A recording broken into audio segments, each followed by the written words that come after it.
de lo que es, ya pasando a otra materia, pero dentro de lo que son los líquidos internos, vamos a hablar sobre lo que es la sangre. La sangre es un tejido conectivo especializado. Está formado por células que se llaman eritrocitos y leucocitos y por fragmentos celulares que se llaman plaquetas. Y toda la sangre, todo este tejido está rodeado por una sustancia líquida que se llama plasma. La sangre circula de manera hermética, o sea, cerrada, por los capilares, venas y arterias. Redundante.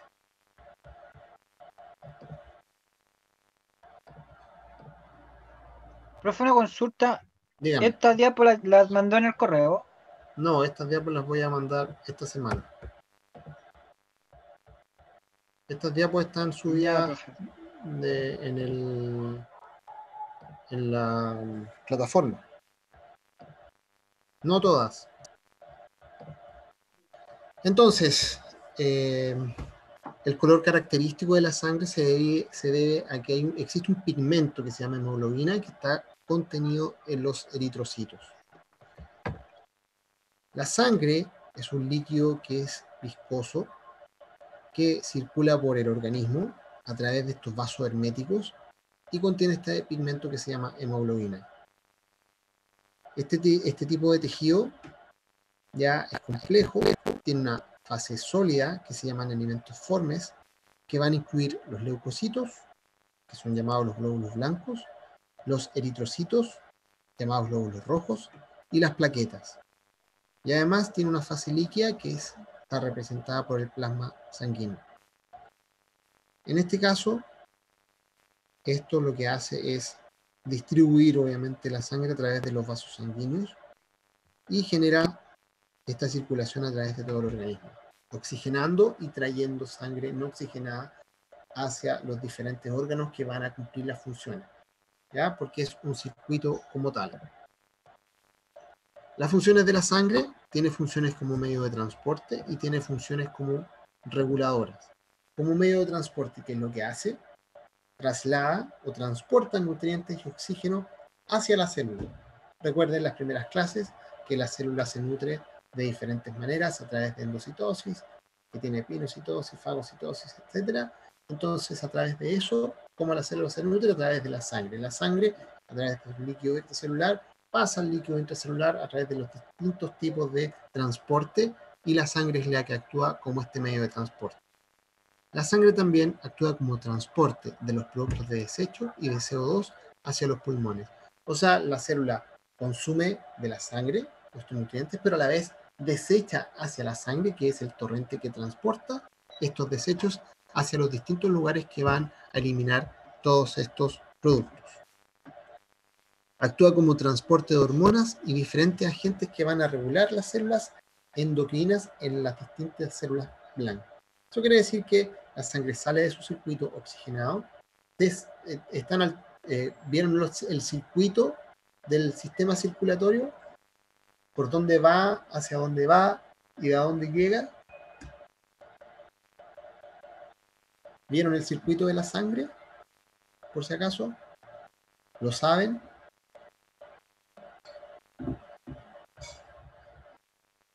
¿Alguien? ¿Cuál era la Yo, consulta? profesor, no me acuerdo. Ya. Bueno, lo vamos a ir viendo después entonces. Entonces la sangre va a llegar a un lugar, se va a oxigenar y se va a ir hacia el órgano como tal, el órgano blanco, donde va a desarrollar sus funciones, los distintos órganos que hay en el sistema. Y la sangre sirve como medio de transporte de diferentes células y agentes que se llaman humorales, que sirven para protección del organismo. Ya, por lo tanto, tenemos las funciones de nutrientes y oxígeno, eliminación de desechos, regula las células hacia sus distintas células que van a generar una función y transporta agentes de protección. Y también tenemos una función de la sangre que es reguladora de la temperatura corporal, del equilibrio ácido básico, de la osmolaridad, participa en el proceso de coagulación de la sangre y la sangre se está constituida en lo que es plasma o suero y los elementos celulares que son los glóbulos rojos, glóbulos blancos y las plaquetas. Características de la sangre son un porcentaje del peso corporal, aumentan en gestación, disminuyen en deshidratación y en hemorragia, ambas, aumento y disminución. Claramente, me imagino que todos comprenden el por qué va a aumentar el embarazo, ¿cierto? ¿Todos entienden por qué va a aumentar la sangre en el embarazo? Sí. Ya. Y va a disminuir en hemorragia y en deshidratación. Mantiene una temperatura, un pH y una densidad. ¿Cómo se produce la sangre? La sangre se produce a través de un proceso que se llama hematopoiesis. Y esto es a partir de la formación de estos elementos que van a componer la sangre. Primero se da durante el periodo embrionario, se forma esta sangre a través del saco vitelino y posterior a eso, cuando ya hay maduración, ya no es adulto, entre comillas, o mejor dicho, ya el feto maduró, el proceso corre a cargo del hígado y en menor medida del vaso, en la producción de sangre. Ya una vez en adulto, esta hematopoiesis se da a partir de la médula ósea roja de los huesos largos, en este caso como fémur y algunos huesos planos como la cresta ilíaca. Y el componente proteico es producido en el hígado, mientras que las hormonas son producidas en distintas glándulas, que se dan en el riñón y en el tubo digestivo. ¿Por qué razón es exclusiva de los huesos largos y no de los huesos cortos la producción de la hematopoiesis? ¿Alguien me podría decir?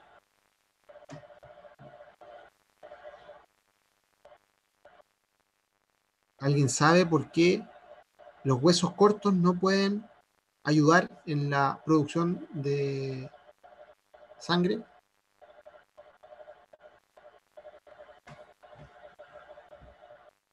¿Alguien lo sabe?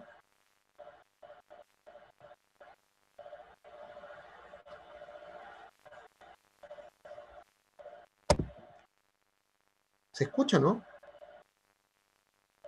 Parece que no. No, profe. Sí, profe. Sí. Ah, no se escucha. Entonces, todo lo que he hablado no se escucha nada.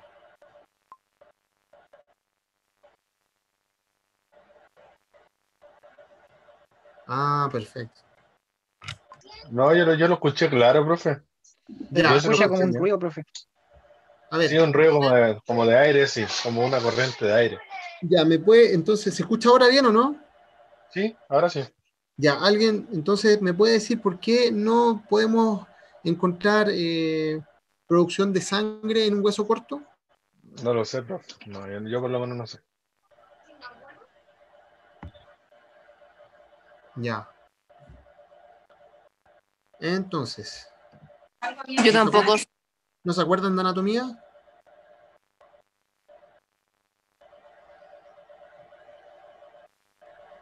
¿Alguien? No, profe. No, ya. La razón por qué no vamos a encontrar producción de sangre en un hueso corto es porque los huesos cortos no tienen médula ósea. Ya la médula ósea está exclusivamente en los huesos largos. Ya, por lo tanto, los huesos de las rodillas, los huesos de las muñecas, los huesos de los huesos de lo que son los talones y de las muñecas y de las vértebras no vamos a encontrar médula. Ya, porque son huesos cortos. Entonces, esta hematopoiesis habla también de la formación de células sanguíneas que vienen todas de una célula madre, que es pluripotencial, donde se van a derivar o vamos a encontrar la derivación de dos líneas que son productoras de sangre. Una línea que es mieloide, que va a dar origen a los glóbulos rojos y glóbulos blancos, y a la de origen linfoide, que también va a dar un tipo de glóbulos blancos que son de origen linfoide. Gráficamente podemos decir que primero arriba tenemos la célula madre sanguínea, y esta célula madre sanguínea da estos dos tipos de células, una que es la célula mieloide y una célula madre linfoide. De la célula madre mieloide podemos encontrar los glóbulos rojos, las plaquetas y los mieloblastos, que se van a dividir en granulocitos, eosinófilos, neutrófilos, basófilos. ¿Habían escuchado hablar de esos nombres? Sí, profe. Y por el otro lado tenemos la célula madre linfoide, donde encontramos los linfoblastos, que va a dar origen a los linfocitos. Linfocitos B, T y linfocitos naturales de destrucción, que son nuestro sistema inmunológico. Los linfocitos y los granulocitos son glóbulos blancos. Por lo tanto, los glóbulos blancos podemos decir que tenemos origen de tipo linfoide y origen de tipo mieloide. ¿Ya? ¿Se entiende este gráfico?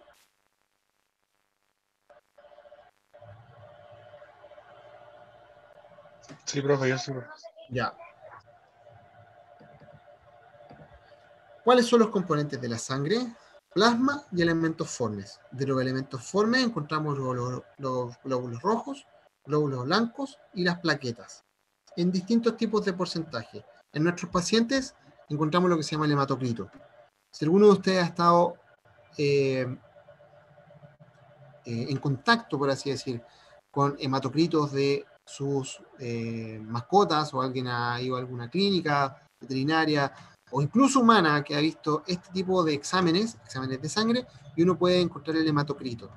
El HTO porcentaje es el hematocrito, y eso es la cantidad de sangre roja, glóbulos rojos, que tiene el paciente en ese momento determinado.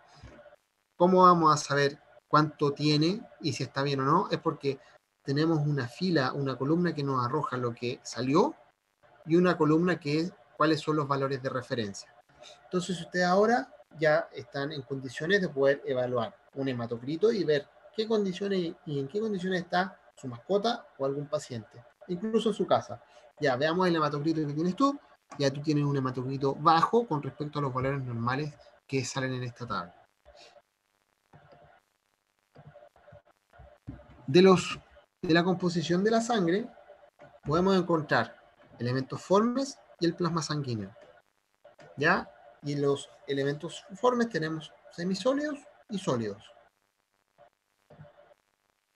Tenemos, por lo tanto, la composición de la sangre está por los elementos formes, el plasma sanguíneo, la célula sanguínea y los derivados celulares. Lo más importante acá, en este caso,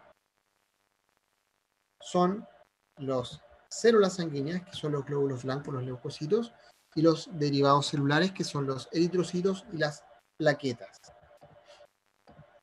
¿Qué pasa con los glóbulos rojos? Podemos decir que son, glóbulos rojos se llama hematí o eritrocito. Tienen un porcentaje dentro del organismo, y lo importante acá es que se dice que los glóbulos rojos ya en seres humanos van a diferir de muchos animales debido a que no tienen núcleo. Y en este caso, si bien en casi todos los grupos de vertebrados, los eritrocitos son nucleados, biconvexos y generalmente elípticos, en los mamíferos, aparte de los camélidos, son anucleados y discoidales. Eso quiere decir que los glóbulos rojos de los mamíferos son anucleados.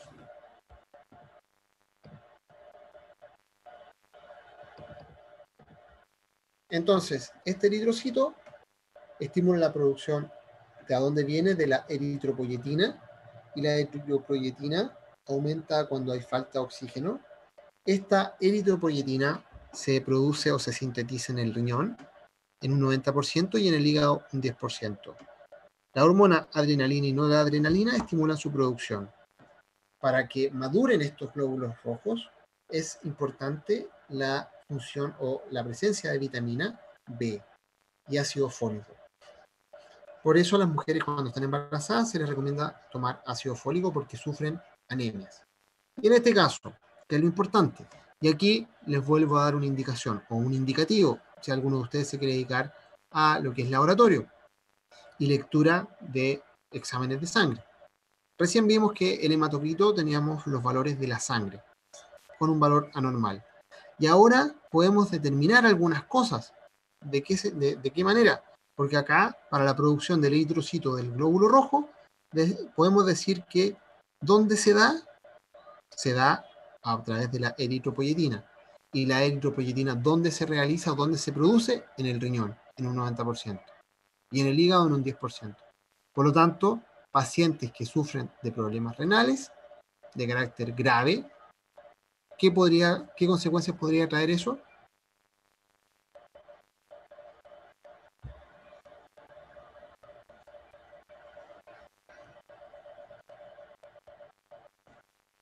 ¿Cómo, profe? Si nosotros tenemos pacientes con fallas renales graves, ¿qué consecuencias podría traer eso?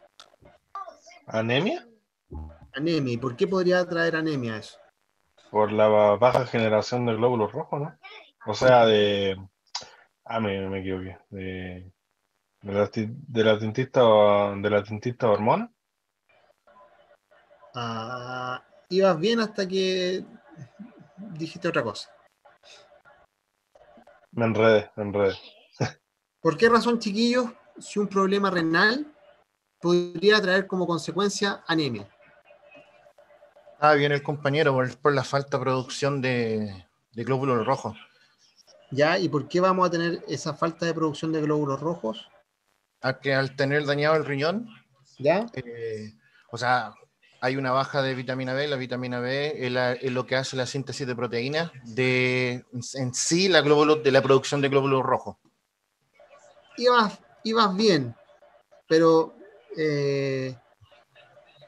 no era precisamente la vitamina.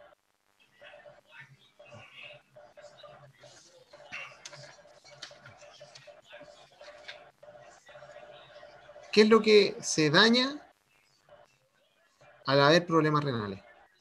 Está bien, el glóbulo rojo no se produce, pero ¿por qué no se produce el glóbulo rojo? Por el mal trabajo del mismo riñón. Ah, Pero la pregunta es, ¿qué es lo que no se produce? ¿Qué no estimula la producción de eritrocitos? La eritropoyetina. O sea, no se estimula, Exactamente, la eritropoyetina. por ende no se genera, ya, pues por ende no se genera el glóbulo rojo. Exactamente, porque si el riñón produce el 90% de eritropoyetina y la eritropoyetina es la que estimula la producción de eritrocitos, ¿por qué si no tenemos hemorragia podemos encontrarnos con un paciente con anemia? Porque obviamente con el examen de sangre podemos determinar que el paciente sufre de problemas renales y eso trae como consecuencia problemas de anemia o probables problemas de anemia. Otras cosas más pueden ser, pero una de las causas principales es eso.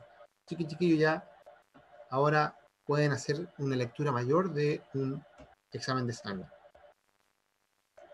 También en conjunto con el eritrocito o el glóbulo rojo va acompañado de hemoglobina. Y obviamente pasa por distintos factores o distintos tipos de producción hasta llegar a lo que es la hemoglobina. Y esto es lo que le da el color y el oxígeno a lo que es la función del glóbulo rojo.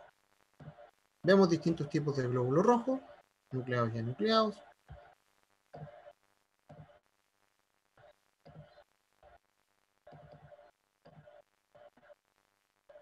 ¿Qué pasa con los glóbulos blancos? Los glóbulos blancos son células que van a ayudar al organismo ante respuestas inmunitarias.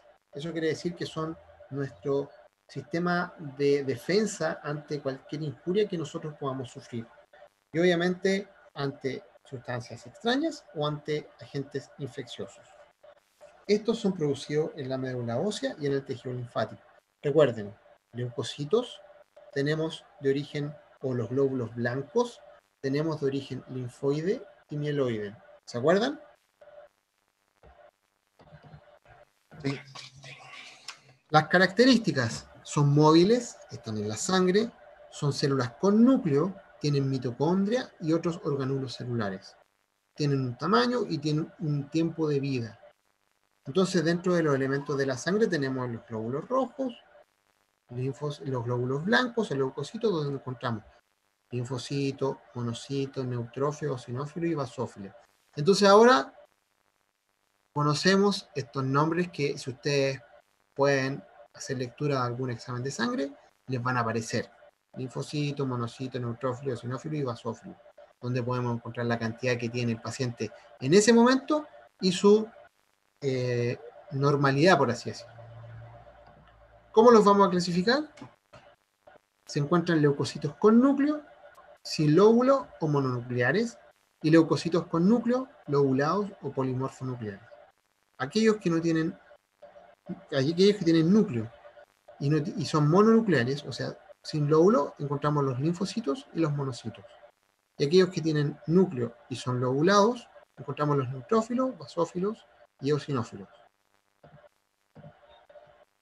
Se pueden clasificar como granulocitos y agranulocitos también, pero no vamos a entrar tanto en detalle. Tenemos los neutrófilos, y estos neutrófilos son los más los que están en mayor cantidad dentro de los glóbulos blancos. ¿De qué se encargan? Se encargan de fagocitar. ¿Ya? ¿Se acuerdan dentro de la clasificación de lo que es endocitosis? Teníamos pinocitosis, fagocitosis. Acá está fagocitar, o sea, esta célula lo que está haciendo está comiendo sustancias que son extrañas al organismo.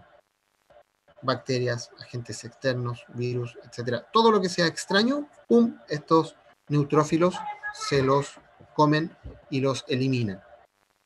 Toda sustancia que sea extraña que entra al organismo, estas sustancias están ahí vigilantes. En situaciones de infección o de inflamación, su número aumenta en la sangre. Entonces, si nosotros encontramos, hacemos lectura de un hemograma y encontramos este tipo de células aumentadas, podemos pensar en tampoco es claro y decir, se debe por esto, sino que en situaciones donde existe inflamación o infección, aumentan en la sangre. En este caso, si el paciente está con una infección cualquiera, puede salir aumentado. Si el paciente tuvo un golpe grave, va a salir aumentado. Por lo tanto, ¿es específico? No. ¿Es importante? Sí, porque va a salir y junto con otros parámetros podemos ir determinando el por qué podría estar aumentado este tipo de células.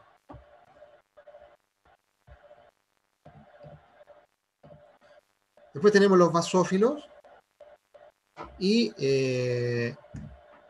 básicamente aumentan cuando hay inflamación, no es mucho, están ahí. Tenemos después los eosinófilos y estas células aumentan en enfermedades producidas por parásitos, en alergias y asma. Por lo tanto, aumentan en ese tipo de reacciones. ¿Qué es lo importante? Ir conociendo el por qué y de qué manera este tipo de células pueden aumentar. Neutrófilos en inflamación o infección, basófilos en inflamación y en infección. Básicamente eso. Y los eosinófilos son importantes. Deben recordar este nombre porque si están aumentados, que no es tan común, pero si hay un aumento considerable de esta línea celular, quiere decir que tenemos un proceso alérgico declarado importante, un proceso parasitario declarado de manera importante. Por otro lado, tenemos otro tipo de células, tenemos los monocitos y están presentes cuando hay infecciones originadas por virus o por parásitos, cuando hay tumores o cuadros neoplásicos como leucemia, están en los tejidos generando una especie, son como los neutrófilos, pero un poquito más pequeños. Los linfocitos son importantes porque son nuestro sistema de ataque perfecto para todo tipo de infecciones que puedan aparecer. En este caso, son importantes cuando aparecen cuando hay un aumento de cuadro viral, en enfermedades neoplásicas, pueden verse disminuidos cuando hay problemas con inmunodeficiencia, son importantes en el sistema inmunitario y tenemos diferentes tipos. Entonces nuestras células sanguíneas tipos, para terminar: monocito, neutrófilo, eosinófilo, basófilo, plaqueta, macrófago y eritrocito. ¿Dudas? Consultas.